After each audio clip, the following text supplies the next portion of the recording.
Hello, hello, hello, and welcome to the Blue Oval Podcast. I am Ben Weissman. Joining me, as always, Garrett Zatlin. How's it going, man? Ben, I was telling you this beforehand. I can't, I have my Sunday evenings free. This is great. We had some fast 10K races.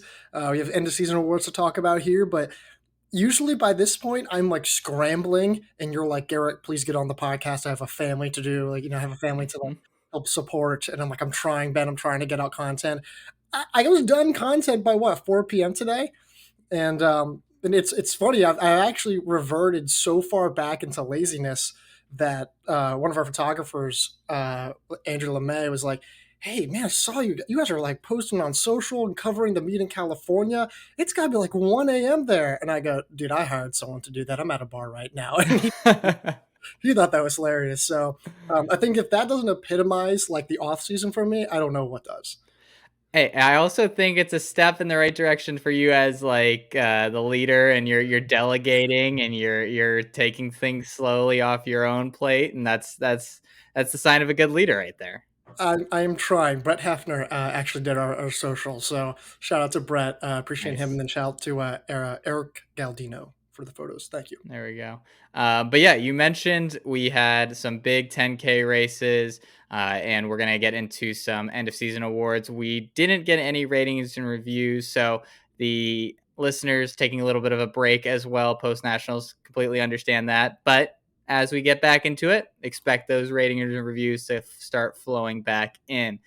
But let's go ahead and talk about, I think, the biggest news from the past week, and that is Nico Young and Habtom Samuel both breaking the NCAA record in the 10K. Nico Young finishing second at the 10 sound running meet, running 26:52, 7/10 of a second behind Grant Fisher for the win. Habtom Samuel was 26:53, finished fifth, right behind Mo Ahmed.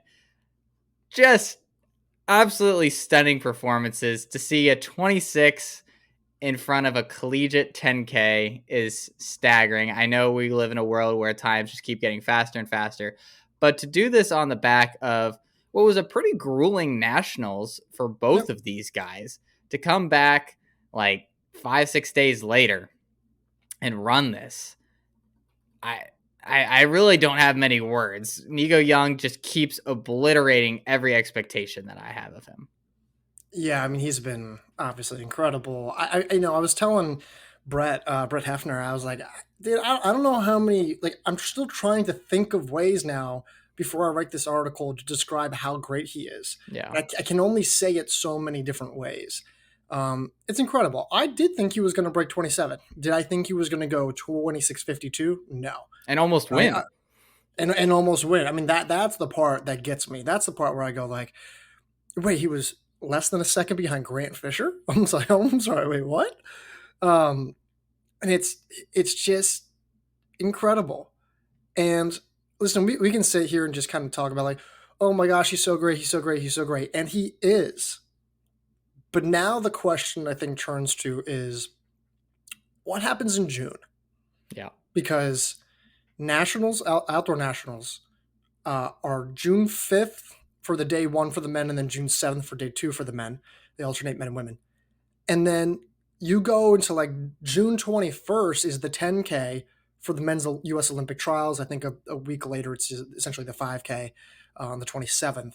So for 5K prelims, I should say, the first round of that. So what do we think is going to happen? Do we think he's going to go pro? Do we think he's going to try to do the 5K, 10K double at both? Do you think he's going to skip NCAAs? Do you think he's just going to do the 5K? He's even said, hey, I want to do a 15. So what happens now?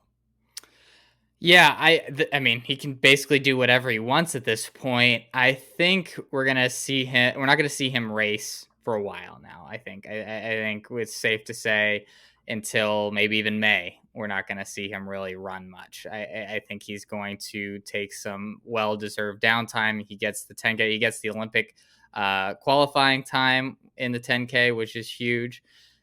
I still think he's going to run nationals. Whether or not he runs both the 5 and the 10, I don't know. I think that's an interesting decision for him. but he automatically becomes one of the favorites to get one of those spots to Paris in the Olympics in the 5K and 10K. And so I think everything's going to be built around that lens of what is the best thing for Nico to get to the Olympics at that point. I think that's where Coach Mike Smith and him have to be thinking about. So that's why, I mean, while it makes sense for him to double, and he could probably double and win both NCAA events, I just don't think he's going to do that. I still think he's going to want to win one title because, and all this to say, I think he's going to want to win one because I don't necessarily know if he's going to turn pro if he doesn't finish in the top three at U.S. championships in the 10K or 5K. If he doesn't make the No, Olympics. he said that he's like this is my last year. Oh, really? Okay. Yeah, he has said Okay. that. Yeah, I recently I I think, but yeah. I feel like I mean I understand him saying that. I would think he would want to come back for one more cross country season. No, But why would you? yeah, If I'm him, I go pro now. that's fair. Go pro. What? Get the money now. Don't risk an injury. Get the bag. Go get it. Like I listen. I'm not a huge fan when I see like these quarterbacks in the NCAA Yeah. football. They're like, not doing the bowl game. Got to think about my future. And I'm upset as a fan, but I totally get it. Yeah. I'd be like, yeah. So you're basically saying I have millions locked down. Oh, but then I'm going to injure, risking my like risk injuring myself. And I'm not saying that's going to necessarily be the Yeah. case with Nico. Like it's not that similar in that sense, but it's at a large scale. It kind of is. Um, I'd say go pro now.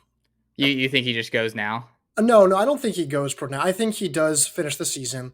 I think he does. He gets like a 13:45K somewhere. Right. Like he Yeah. jogs a 13:40, and then just uses that as his qualifier, and then uses that as the 5K. I don't think he does the 10K at Yeah. outdoor nats. I think he does the 5K and then does the double um, at the Olympic trials.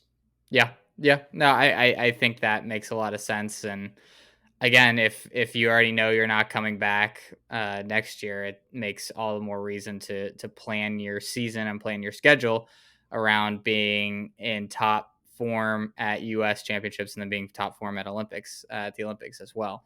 Because I mean that seems to be where we're headed right now. I think now that Fisher looks like he's back in top form, I think it's Grant Fisher, Nico Young, and kind of everybody else at this point. I mean, there's Probably the certainly on some other guys like Klecker, Clucker, Kincaid. Like there's certainly Kincaid, other yeah, guys, but I think he's positioned himself as like their one A and one B at this point.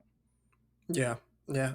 Yeah. I won't. I don't know if I'd be that comfortable calling him like a 1A 1B kind of guy. I think he's favored to be top three, Yes. and Yeah. at least one of them. He's definitely favored. Um, but I'd have to really sit down and look at some of those fields and those times of the progression, so on and so forth. So, um, okay, Habtom Samuel, by the way, Mhm. I feel like we just shouldn't not mention a Yeah. 26:53 guy. Here's the interesting caveat with him, though, is that he doesn't have trials to worry about. Hmm. I texted his coach and I said, "Hey, walk me through this process." He goes, as long as he's selected, right? Like he has the standard, but it's all Right. about getting selected. They sound pretty confident about it. I would imagine being pretty confident about it with a Sure. 26:53 mark. Like, so he doesn't really have to worry about the trial. So I see him doing like a 10K, 5K double at the outdoor national meet. And frankly, he's better like on the outdoor oval, and it shows. Yeah, I think he's someone that he would lean more 10K than 5K anyway. Yeah. So like this is I think you're right, and it's also good prep for if he does make the Olympics, like doing those kind of doubles, running those like the kind of almost simulating rounds in a way by running 10K and 5K a couple days apart. So yeah, I mean he's one of those guys that came in with such promise, and I think probably a lot of people thought we were a little crazy how high we ranked him from the start and just our cross country rankings and our transfer value rankings, all these different things. And he's just coming in completely delivered on everything.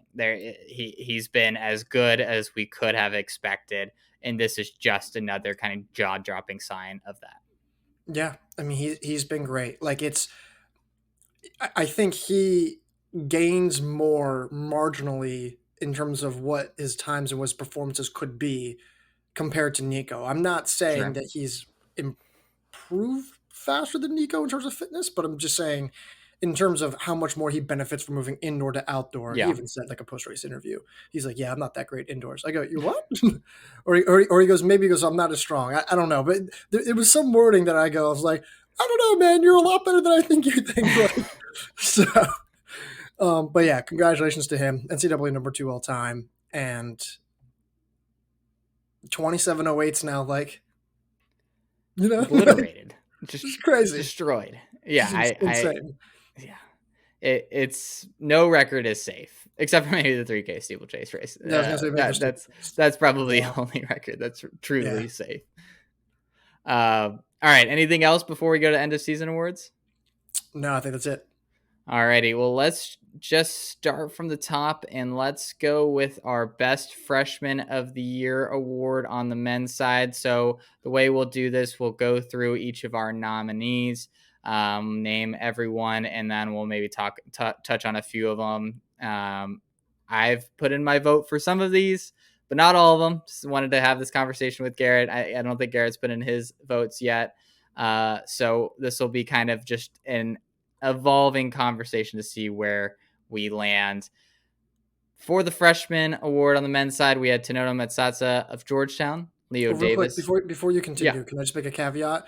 We have to have minimum 4 nominees, maximum 9 nominees. That's a key caveat. Mm-hmm. Max 9 nominees. Best freshman, no redshirt freshmen are included. Yep. No redshirt at all. No COVID eligibility extended. I guess that couldn't happen, I guess now. So just an FYI, most improved award, you have to be nationally competitive. Like anyone can go from like 21 minutes to 17 minutes, right? For a Sure. guy. So something to throw out there. And then best distance coach, best performance award has to be an individual based performance. It can't be, well, this collection of guys or this collection of women or this relay has to be an individual performance. So, sorry, please go ahead. Nope. Good caveats. For the Best Freshman Award on the men's side, Tanoto Metsatsa of Georgetown, Leo Davis of Hampton, Habtom Samuel of New Mexico, Parvesh Khan of Florida, Brian Masau of Oklahoma State, Dennis Kipnagenich of Oklahoma State, Peter Maru, Arkansas, Evans Kiplagat, New Mexico, and Laven Kipkemboy of Oklahoma State. We've already touched on Habtom Samuel. Obviously, he had an outstanding season, and I think is probably the favorite for this. But I mean, this is a very good group of freshmen. Obviously, Matsatsa was someone that we thought had the potential of contending in the 800 this year. He obviously didn't go through rounds great, but set an NCAA record in the 1,000 meters, which was an incredible way to start his career. Parvesh Khan kicked on late in the season, looked great, won that SEC title. Brian Masau, awesome across the board. Peter Maru kind of just came out of nowhere, ran those great 5Ks. I mean, the list is pretty long of guys that would win this in almost any other year. Yeah, like it's Habtom, but not by a lot. Mm-hmm. Shockingly, like I mean, you can make arguments where you go, hey, if you're only gonna put a little bit of stock into nationals and look at the times more so and look at the overall Yeah. seasons, there's an argument for Brian Masau. Yep. There's an argument for Parvesh Khan. There's an argument for Tinoto Matsata, like all these guys who you just mentioned. Peter Maru, maybe even. Maybe not as much because he's 5K and there's some clear cut differences there. But Sure. I mean, it's close. I think it's Samuel, no doubt, but this is not like an easy award by any means. And I think, yeah, like you said, if it was any other year, these guys, one of these guys is definitely one of the guys we mentioned is definitely winning it. Yeah, I mean, I feel like we talked a lot about this in the fall too, just about the how many great freshmen came into the NCAA this year, and I mean, they're just going to be hopefully dominating the NCAA for a long time, and I think it's going to be fun to see them grow and see their evolution because they've already started on such a high, and I think that was certainly the case during the indoor season. I think that's everybody that I wanted to highlight. Is there anybody else that you wanted to quickly touch on? No, I think we pretty much got it. Those were the main names. All right, let's go to the women's side for Best Freshman Award. We had Sophia Gorian of Harvard, Gladys Chepnagenich of Clemson, Judy Kosgei South Carolina, Doris Lemongol of Alabama, Amy Bunnage of Stanford, Zina Cheptu of Washington State, Sophia Kennedy of Stanford rounds out the list. Again, this is an award that I think has a very clear-cut favorite, but there was a lot of really good nominees, and I think Amy Bunnage, if she runs at NCAA's, has an outside chance of stealing this award. Mhm. But since we did not get to see her run, I think this was clearly Doris Lemongol's award to lose. Yeah, it was Doris Lemongol's award to lose. Same thing in the cross country season. She was amazing. She just was. She was what 15:04 at Boston U, Mm-hmm. NCAA number two all time. I think she got 850 PR in the 3K. She was multi-time All American on the national stage. I think two top four finishes. Um, I mean, she was just flat out the best. And like this is a little bit more clear cut, but like you said, Amy Bunnage has an argument because you talk about that 15:11, 854. I mean, again, those are still behind what Lemongol was doing, but she's in the same tier. And if she had run, maybe she beats Lemongol. It's a little bit more of a conversation. Um, but yeah, I think that's pretty clear cut. Who would have been your third? Ooh, that's a good question. Hmm, hmm, hmm, hmm. Probably Gorian. Really? It's hard. I mean, you have a lot of really good 800 names in here.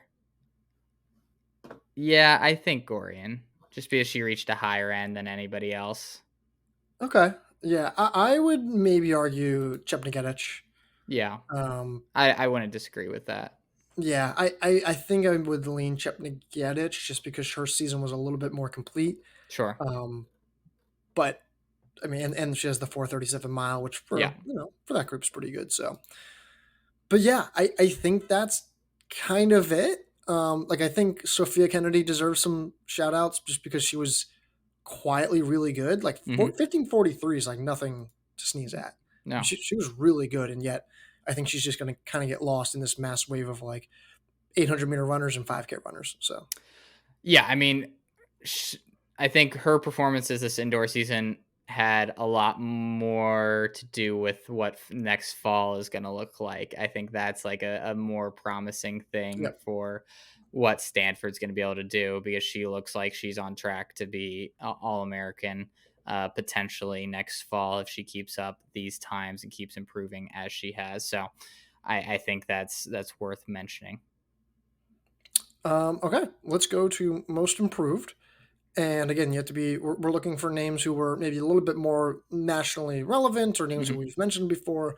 Um, for the men, Theo Quacks, Northern Arizona, Abel Tefra of Georgetown, Steven Jackson of Boston College, Luke Reiner of Army, Matt Strangio of Portland, Isaiah Labra of Southern Utah, David Malarkey of Florida State, and Marco Langone of Villanova. Yes, some of these guys were already nationally competitive, but when you make some of the leaps that they have, especially in some of their times, like Theo Quacks is a good example. He was great. We already Yeah. knew he was great. He was never this great, and so Hmm. he's taken a new leap. Do you is there a favorite? I have no idea. I looked at this list and I've been looking at it since you sent it out, and I have no idea. I truthfully don't know how to like narrow it down to like three names because Is like this the hardest one we've ever had? it might be because there's just I'm looking at this list and nobody stands out because they all improved and they like but no one improved to the point where it's like wow that was just like wow they went from like off the national radar to like they were an all-American like or something like that Right. like that definitive improvement. I mean I loved what Tefra did for Georgetown. I think he was very important to what they did in the DMR and just their middle distance prowess. Quacks, you mentioned Strangio. I feel like Strangio was really coming on towards the last outdoor season, which makes it hard for me to be like he's improved a ton, but he was one of the more underrated runners this year. David Malarkey kind of sticks out to me Mhm. because Really? that 3K time just really Yeah. kind of came out of nowhere. But again, he wasn't like super like competitive at the national scene. Help me through this because I'm really struggling. Is it wild that I like Luke Griner the most? Like, No? I really like him a lot. Like he had never run faster than what 148 low. Okay, so he'd run 148 low, but that was outdoors. And now this season he went 147, 147, 147, 149 in the prelims, and then 147. That's really good. Very That's consistent. That's incredibly consistent. It's not like a massive leap, but it's a definitive like I am at this tier. And he almost made the national meet. Like he was Yeah. very close. Um, I like him a lot. I like Tefra and I like Quack. So I think those would probably be my three. Yeah, I'm having a hard time getting there with Quacks because I think this year he just showed so much more consistency and obviously he raised his ceiling significantly. But like he's shown flashes of like top end ability before. I just think he kind of put it together in a much more complete way this year, and it's hard for me to get there as most improved. I think I'm leaning Tefra, but man, this is just a very consolidated. Like they're just all right around the same spot. I don't. Yeah, I don't have a good answer. I say Griner, but I could be whoever. So, all right, let's move on to the women here. We got Sanu Jallo of Arkansas, Ainsley Erzin of Arkansas, Chloe Forrester of Washington, Anna Workman of Virginia, Kylie Kane of Penn State, Kimberly May of Providence, Molly Bourne of Oklahoma State, Kenzie Doyle of UMass Lowell, and Grace Hartman of NC State. This one was tough. I do feel like there's a few names that pop out on this one a little bit more than on the men's side. I really like what Chloe Forrester did this Mm-hmm. year. I think for me, obviously, NCAA's wasn't quite as good as maybe she would have expected, but I mean, her times in the mile were awesome this year. Kimberly May, similar, very very nice jump. I don't know how I feel about Molly Bourne on this list because it's like she's improved from like her like she was really good earlier in her career, kind of mellowed Yeah, out and has like back on the upswing. Obviously, this is still the best she's fifteen probably ever twenty been. is Yeah, different. yeah, Yeah, yeah, 1520 is still a different level. So maybe it's like it depends on it's like up to your interpretation. right. Fair. Yeah, yeah. No. No, I mean, I think she's showcasing her talent to her highest ability at this point of her career, but she's shown that she could be one of the best in the country previously. So I think that's a little hard. And then Grace Hartman, I mean, very under the radar, but was super super consistent and good for NC State this year. Um. hmm. I I want to go Forrester. I do, but it was like it was one One performance. race. It was one race, and you and I had said at the beginning of when she ran that 428, she might not even make it out of the prelims, I and think we had unfortunately, she such a didn't. good read of the women's mile The women's field. miles, yeah, we were We pretty good on nailed that. those predictions. Yeah, that makes up for A lot of other things. the 8K, yeah, the 800 and the DMR. But anyways, I think I like Sanu Jallo a Yeah. lot. Came from Texas A&M, dropped like what 4 seconds, something absurd. I forget what it was. It was a lot of time, Mhm. and she was relevant. She was on the national stage. She did it consistently. Um, Kimberly May, like on paper, she dropped a lot of time, but I always kind of saw her as a competitive name Yep. already. I And so agree. it's like she meets the criteria, but like the eye test tells you otherwise. So She feels very Theo Quacks to me. Like that's how I feel about Theo Quacks. Whereas like the eye test always told me that he yeah, was like could be this good and he just did it. And I feel like same I feel similarly about May. the difference with May though is that her PR in the mile was probably better than whatever Quacks ran. It's about right. Maybe it's man, it's okay. It's about equal, right? But Yeah. maybe the difference is that she got third on the national stage and he just had a tough weekend. Yes. So Yeah. that's Yeah. probably why she is much more in contention for some of these awards, for this award, than maybe a few others. But I don't know if she's my favorite there. I'll just say that. No, I agree. I think Jello is a great answer. I am with you though. I keep thinking that it's going to be Forrester, but I might need to get off of that just 428 Yeah, performance. I was gonna say. I was like, do you want to do we want to like consult like what to conspire against Mara and Finn who have already voted? Oh, I haven't even looked at what they voted You for haven't this. voted. Yeah, I don't agree. Oh But no, yes, I think we do need to conspire. let's agree.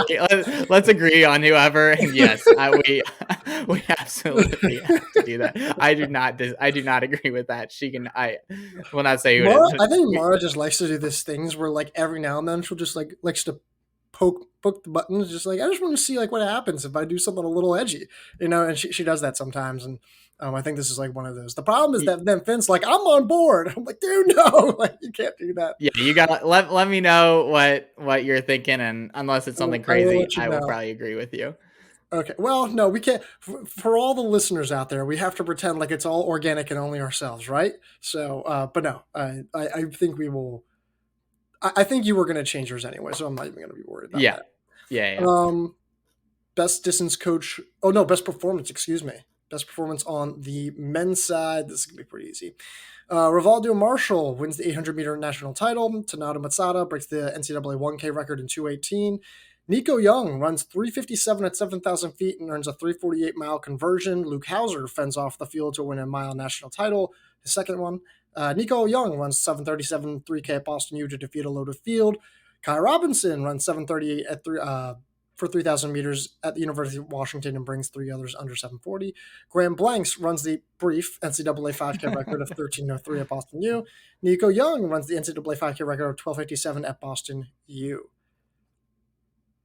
I will say this. I think most people are going to be like 12:57, Mm-hmm. Nico Young. The 3:57 Yeah. at 7,000 feet has an argument.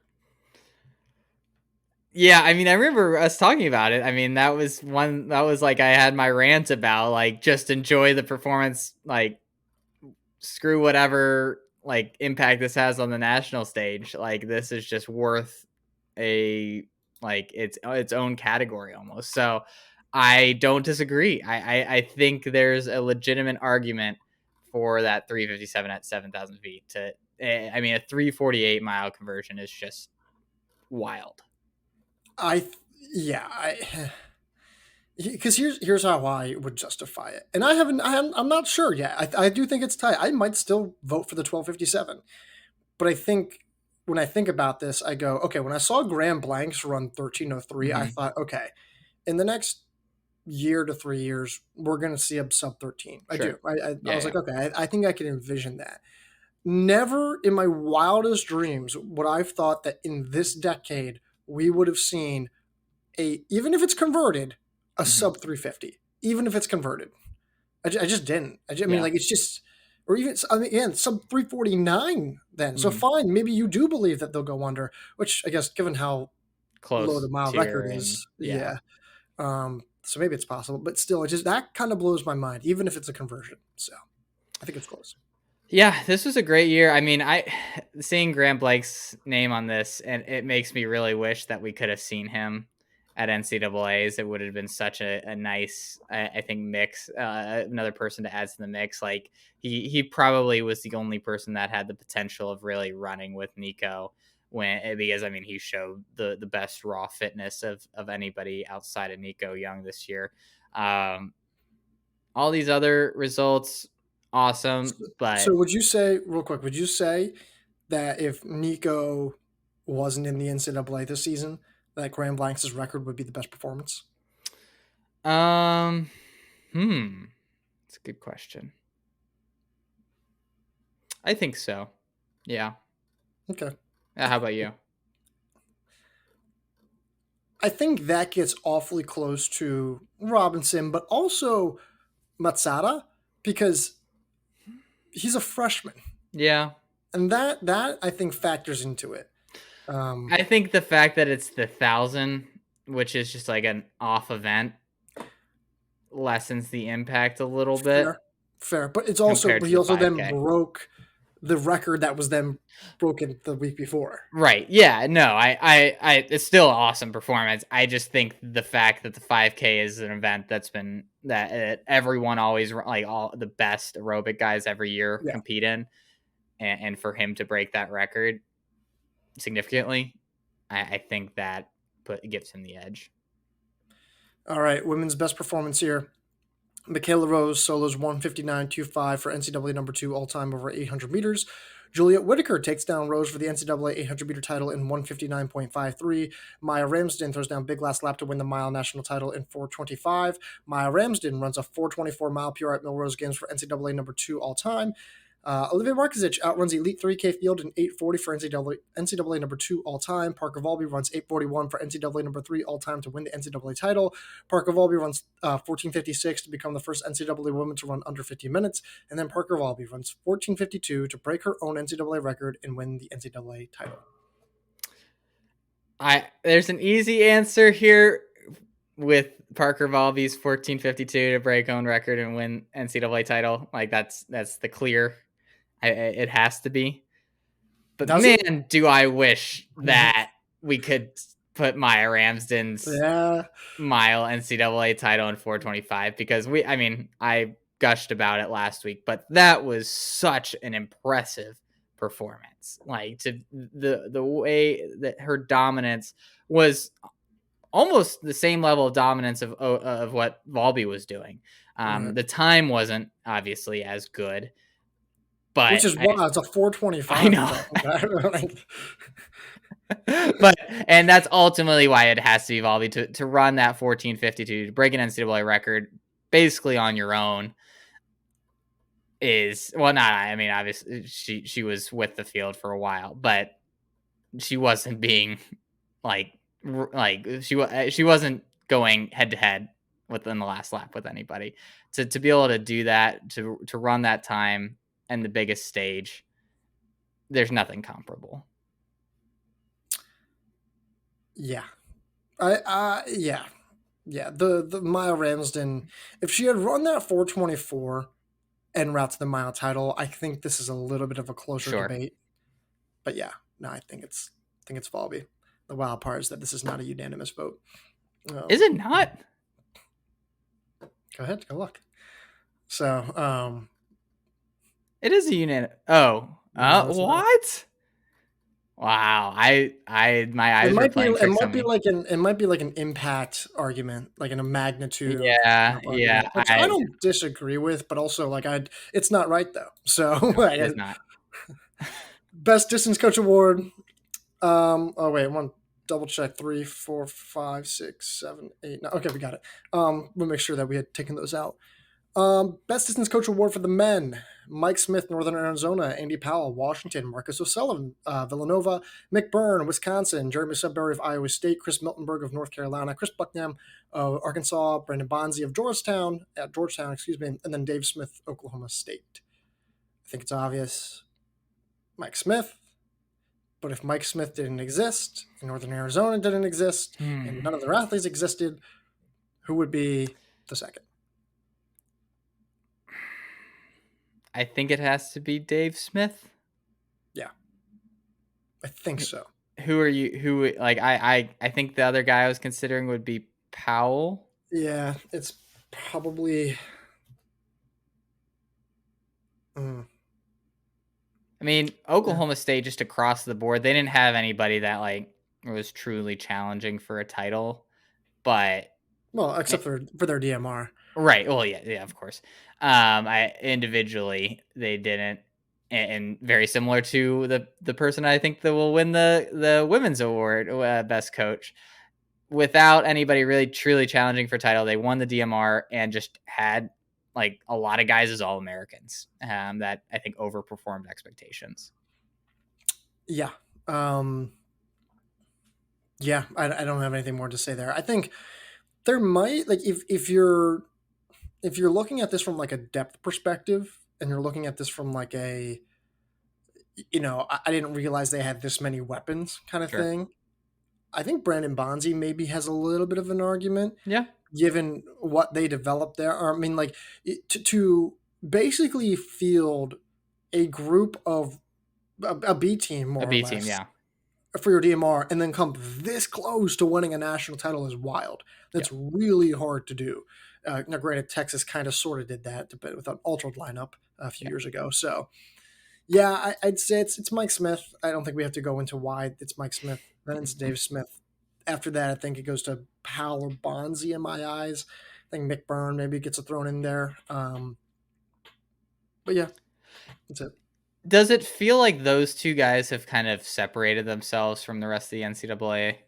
Yeah, yeah.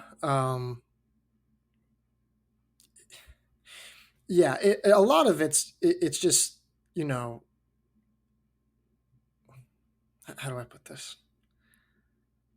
I love when I ask these questions that make Garrett think about like, how can I say what I want to say without getting in No, trouble here? well, yes, that is true, but how do I put this? They have done a phenomenal job of finding guys who are going to be good right away and then have longevity of being good, right? Mhm, So, like Nico Young was great since day one, right? And they've been able to build now behind him and build now behind mhm, him, right? Which is not just good coaching, but it's good recruiting. A lot of these other coaches have either they don't maybe have that sole focal star, yeah. or they don't have the depth behind it. And I think that's ultimately why Smith and Smith are are the two defining coaches there. Yeah, Yeah, I mean, not only are they able to like groom those stars, but they're also able to get like the Alex Mayers, the Santiago Prossers, the Ryan yeah. Shoppies of the world to like really improve throughout their time and become key contributors when you need them the most. That you aren't wouldn't really bank on them doing. And then on top of creating super duper stars. So yeah, I agree. I think they're the class of the NCAA right now. Best coach on the women's side for the women's team, which is a little bit more open, but Hmm. not really. Dilgy Taylor of BYU, Shalane Flanagan of Oregon, Mike Smith of Northern Arizona, J.J. Clark of Stanford, Mauricia Powell of Washington, Dave Smith, Oklahoma State, Will Palmer of Florida, Mitchell Baker of Georgetown, Nick Steniff of Alabama. I think it's Dilgy Taylor. I agree. Incredible. Megan Hunter, third at the national meet, over 800 meters. Riley Chamberlain anchors that DMR. They win the DMR title. Lexi They Holiday have Lowry. Lexi Holiday Lowry, who was awesome in 3K, 5K. They had those women, all run the low 1530s. Hmm. I mean, the list goes on. They had Carmen Alder qualify for the national meet in the mile. I mean, it's and probably one other who I'm missing. Yeah, I mean, they were just flat out awesome across the board. And like, yeah, they didn't have like that one focal super duper star as we call them, but they were just the best across the board. And there really wasn't one team that really jumped off the page like they're like where they were just loaded, whereas like you're winning a title here, a couple all Americans here. And so I think because of that, what Taylor did with BYU this year, where just spreading out all Americans and getting that DMR title, I think is ultimately what pushes her over the edge compared to some of these other coaches. Who else did you consider here? Dave Smith and JJ Clark. Real quick, I have a I question think for that's you. right. JJ Clark of Stanford. Mhm. If actually, you know what? I don't know if I think I would have considered him in this scenario. But I think I maybe would have. If Bunnage runs and runs well, So right, well, it's if they get the same 800-meter results and the same DMR results, yeah, like it's hmm, which was possible. They had the same personnel, sure, and they get Whitaker as the title winner, but Willis didn't make the finals. yeah, And then Bunnage wasn't at the meet, but they still had Lucy Jenks run well, run well throughout the season at least. And then Sophia Kennedy, hmm. good season from her. If they replicate the same success with Willis and Whitaker, and then Bunnage just runs, does JJ Clark win? I think he might, yeah. think so. I think you're right. I think that's that kind of overwhelming firepower up front that would Yeah. give them a little bit of an edge. I will say, I think Oklahoma State and Dave Smith has an argument. Yeah, yeah. I mean, what Taylor Rowe did was like a huge performances all year for her. She looked the best she's ever had. We already talked about Molly Bourne. Um, we Chip Curry was one of the best milers all year. Galvadite was great in the 800 throughout the year. I mean, they were loaded. Shalane Flanagan had 5 434 milers or faster. She had a DMR All American. She had a mile All American. She had a 3K All American. Yeah. She's a little underrated in this conversation. Yeah. With everything being so consolidated towards like the mile, like you need to have a little bit more than just one All American Yeah, and them to finish a little higher. I wouldn't be shocked if she wins this award during the outdoor season if they have true, 4 women all be All Americans in the 15. true. Yeah, especially with Delia Frias is like slowly gaining a lot of momentum right now. Right. I mean, you have a lot of women that are seemingly just kind of rounding back into form, and not quite at their top potential yet. I agree. I agree. All right. Most valuable runner. Let's not make this hard, but Nico Young, Northern Arizona, Parker Wolf, North Carolina, Rivaldo Marshall, Iowa, Sean Dolan, Villanova, Luke Hauser, Washington, Liam Murphy, Villanova, Kai Robinson, Stanford. All right. So, in a world where Nico Young doesn't exist, is it Parker Wolf? Yes. Yeah. Because I mean, he would have won an NCAA title or 2 NCAA titles, probably, right? Yes. I mean, Luke Hauser won the mile title, his back to back 351 Yeah. mile, 743K. I think there's an argument for Hauser. Would I probably lean Wolf in a Yeah. world without Yeah. Nico Young? Yeah. Yeah. That's fair. I'm like so amazed that Villanova has 2 guys on this list, and we haven't really Yeah. talked about them. Yeah. Like, which is crazy. I mean, yeah, in a year where the 800 was just not poor, but Busy Mana, the favorite, didn't show up well at nationals, Neither did Nathan Green. and neither did Nathan Green.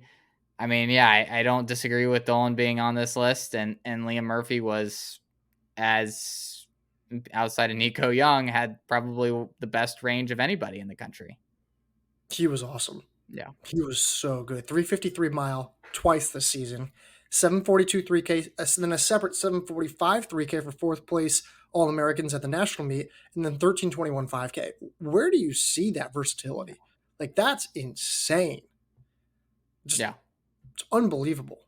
So, Yeah, just a weird year. Like, besides Nico Young, like there just wasn't, like, if Busy Mana runs well at nationals, then it doesn't feel quite as weird, I don't think. But just a kind of a strange season otherwise. one question for you before we move on. In all the years that we have been doing this, I'm not saying NCAA history, I'm not saying what, in all the years that we have been doing this, which I think is, what, 6 years now? 5 years? Oh man. I think probably 6, yeah. It's like 5 or 6 years. 5 or 6 years. Let's not age ourselves, okay?